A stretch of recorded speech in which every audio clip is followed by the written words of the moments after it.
চিকিৎসকরা নিশ্চিত করেছে গণধর্ষণের কথা। মৌমিতার শরীরে ১১৩টি আঘাতের চিহ্ন পাওয়া, ১৫০ গ্রাম শুক্রাণু। জের আরজিকর মেডিকেল কলেজের শিক্ষার্থী। দর্শক, তনু হত্যার কথা মনে পড়ে আপনাদের? চোখের মনি দিয়ে রক্ত বেরিয়ে আসে। আর চিকিৎসক মৌমিতা দেবনাথকে ধর্ষণের পর হত্যা করা হয়েছে।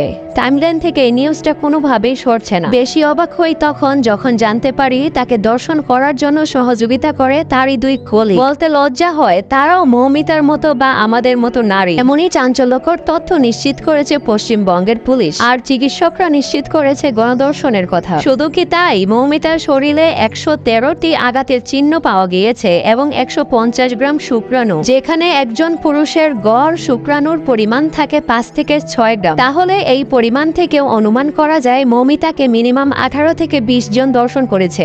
মৌমিতা ছিলেন পশ্চিমবঙ্গের আরজিকর মেডিকেল কলেজের শিক্ষার্থী। ধর্ষণের আগে মৌমিতা বিশ্রাম নিচ্ছিলেন সেমিনার কক্ষে, কারণ সে অনেক বেশি ক্লান্ত ছিল। ৩৬ ঘন্টা সে ডিউটি করেছিল। এরপরই তার দুই কলিগের সাহায্যে তাকে ধর্ষণ করা হয়, যার ফলে বিপস্ত্র দেহ, গলার হাড় ভাঙা, একাধিক আঘাত শরীরে, পেটে আঘাতের চিহ্ন, ঠোঁটে, হাতে, পায়ে রক্তক্ষরণ, গোপনাঙ্গে ক্ষত। প্রথমে ধর্ষণ, এরপর গলা টিপে শ্বাসরোধ করে হত্যা। কত কষ্ট করে মেয়েটিকে মরতে হলো। মরব তো সবাই, কিন্তু স্বাভাবিক মৃত্যুই আমাদের কাম্য। কোনো বাবা মাই চায় না সন্তানের মৃত্যুকে এভাবে দেখতে। রক্তাক্ত বিছানা আর ভাঙা চশমাটি পড়েছিল নিথর দেহের পাশে। এমনই এক ঘটনা ঘটেছিল আমাদের বাংলাদেশে। তনু হত্যার কথা মনে পড়ে আপনাদের?